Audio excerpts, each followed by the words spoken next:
Elif Shefak, Soufi mon amour, chapitre 49, Sultan Walad, Konya, 4 septembre 1245. Bienveillant frère aîné, je me suis toujours inquiétée pour Aladin, mais jamais autant qu'en ce moment. Impulsif depuis qu'il est bébé, ces derniers temps il cherche la bagarre et se met encore plus facilement en colère. Prêt à se chamailler pour n'importe quelle raison, si infime ou futile soit-elle, il est si irascible ces derniers temps que même les enfants dans la rue prennent peur quand ils le voient arriver. À 17 ans à peine, il a des rides autour des yeux pour avoir trop froncé les sourcils et trop observé. Ce matin encore, j'ai remarqué une nouvelle ride près de sa bouche, à force de garder les lèvres pincées. J'écrivais sur un parchemin quand j'ai entendu un petit bruit derrière moi. C'était Aladin, les lèvres tordues de colère. Dieu sait depuis combien de temps il était là, me surveillant du regard sévère de ses yeux bruns. Il me demanda ce que je faisais. « Je recopie une ancienne conférence de notre père, dis-je. Il est toujours bon d'avoir des exemplaires supplémentaires de chacune. »« Et à quoi ça sert ?» explosa Aladin. « Père a cessé de donner des conférences ou des sermons. Au cas où tu ne l'aurais pas remarqué, il n'enseigne plus non plus à la madrasa. Tu ne vois pas qu'il s'est affranchi de toutes ses responsabilités ? Ce n'est que temporaire. Il reprendra bientôt l'enseignement. C'est ce que tu voudrais croire. Tu ne vois pas que notre père n'a plus de temps pour rien ni personne en dehors de Shems. Est-ce que ce n'est pas drôle ? Cet homme est censé être un derviche errant, et voilà qu'il a pris racine chez nous. Aladin eut un méchant rire et attendit que je l'approuve, mais je ne dis rien. Il se mit à faire les 100 pas. Même sans le regarder, je sentais ses yeux furieux.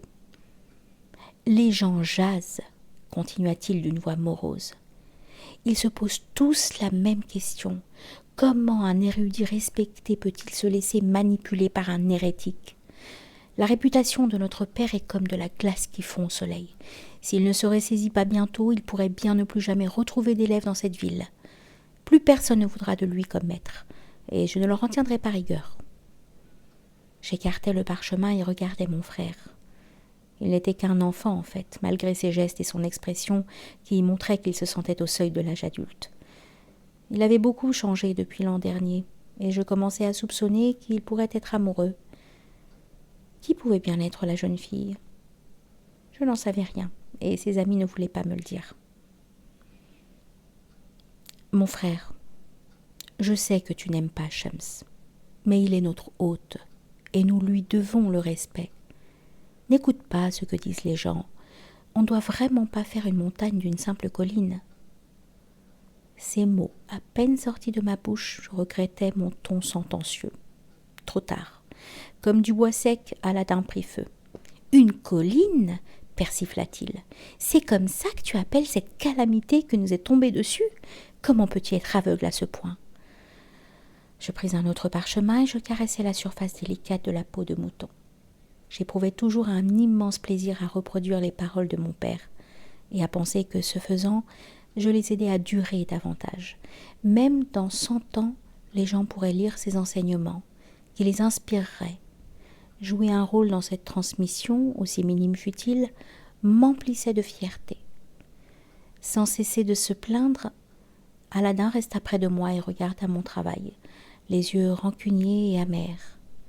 Pendant un court instant, je lus une certaine nostalgie dans ses yeux, et je reconnus le visage d'un enfant qui a besoin de l'amour de son père. Le cœur serré, je compris que ce n'était pas vraiment contre Shems qu'il était en colère, c'était contre son père. Aladin était en colère parce que notre père ne l'aimait pas suffisamment et parce qu'il était ce qu'il était. Notre père avait beau être distingué et célèbre, il avait été tout à fait impuissant face à la mort qui avait enlevé notre mère à un âge si tendre.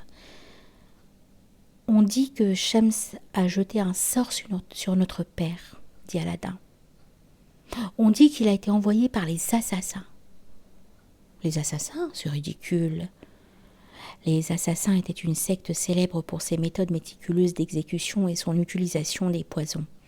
Ils visaient des gens d'influence et les assassinaient en public afin d'instiller peur, voire panique dans le cœur des gens. Ils étaient allés jusqu'à laisser un gâteau empoisonné dans la tente de Saladin, accompagné d'un mot tu es entre nos mains. Et Saladin, le grand commandeur de l'islam, qui avait courageusement combattu les croisés chrétiens et repris Jérusalem, n'avait pas osé lutter contre les assassins, préférant faire la paix avec eux. Comment les gens pouvaient-ils penser que Shems fût lié à cette secte incarnant la terreur ? Je posai la main sur l'épaule d'Aladin et le forçai à me regarder. Ignores-tu que cette secte n'est plus ce qu'elle était ? Ce n'est guère davantage qu'un nom désormais. Oui, répondit Aladin après un bref instant de réflexion. Mais on dit qu'il y avait 3 commandants très loyaux d'Hassan Sabah. Ils ont quitté le château d'Alamout en jurant de semer la terreur et le chaos partout où ils iraient. Les gens soupçonnent Shams d'être leur chef. Dieu me vienne en aide, m'exclamai-je en perdant patience. Pourrais-tu, s'il te plaît, me dire pourquoi un Hachachine voudrait tuer notre père ? Parce qu'ils haïssent les gens d'influence et adorent créer le désordre. Voilà pourquoi. Aladin était si agité par ces théories de conspiration que des taches rouges apparurent sur ses joues. Je savais que je devais gérer la situation avec plus de circonspection.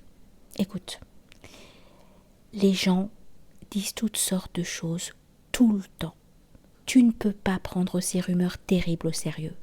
Balaie de ton esprit ces pensées méprisables. Elles t'empoisonnent. Aladin émit un grognement hargneux, ce qui n'empêchait pas de continuer.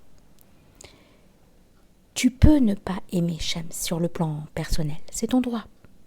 Mais pour le bien de notre père, tu dois lui montrer du respect. Aladin me regarda avec amertume et mépris. Je compris que mon jeune frère n'était pas seulement en colère contre notre père ou furieux contre Shems, il était aussi déçu par moi. Il considérait ma vision de Shems comme un signe de faiblesse. Peut-être pensait-il qu'afin de gagner les faveurs de mon père, je me montrais soumis et sans force de caractère. Ce n'était qu'un soupçon, mais il me blessait profondément. Pourtant, je ne pouvais être en colère contre lui, et même dans ce cas, ma colère n'aurait pas duré. C'était mon petit frère. Pour moi, il resterait toujours ce petit garçon poursuivant les chats errants, se salissant les pieds dans les flaques de pluie, grignotant toute la journée des tranches de pain, tartines et de yaourt. Je ne pouvais m'empêcher de voir sur son visage l'enfant qu'il était, un peu rond et un peu petit pour son âge, l'enfant qui avait appris la nouvelle de la mort de sa mère sans verser une larme, et s'était contenté de baisser les yeux vers ses pieds, comme s'il avait soudain honte de ses chaussures, de serrer les lèvres jusqu'à ce qu'elles soient vidées de toute couleur.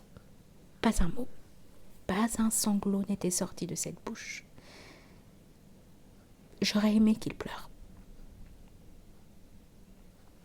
Tu te souviens du jour où tu t'es battu avec un gosse du voisinage ? Lui demandai-je. Tu es rentré en larmes, le nez en sang.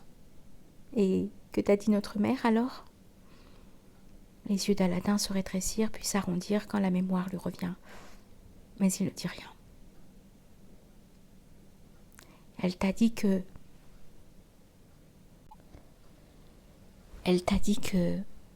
chaque fois que tu serais en colère contre quelqu'un, tu devrais remplacer le visage de cette personne dans ton esprit par celui de quelqu'un que tu aimes. As-tu tenté de remplacer le visage de Shems par celui de notre mère ? Peut-être découvrirais-tu quelque chose à aimer en lui. Un sourire furtif, aussi rapide et timide qu'un nuage qui passe, caressa les lèvres d'Aladin, et je fus stupéfait de voir à quel point cela adoucissait son expression. « Il est possible que j'y arrive, dit-il, toute colère ayant quitté sa voix. Je sentis mon cœur fondre et je serrai mon frère dans mes bras sans bien savoir qu'ajouter. Alors qu'il me rendait mon étreinte, j'étais certain qu'il allait améliorer ses relations avec Shams et que l'harmonie serait restaurée dans notre maison. Étant donné ce qui allait advenir, je n'aurais pu me tromper davantage.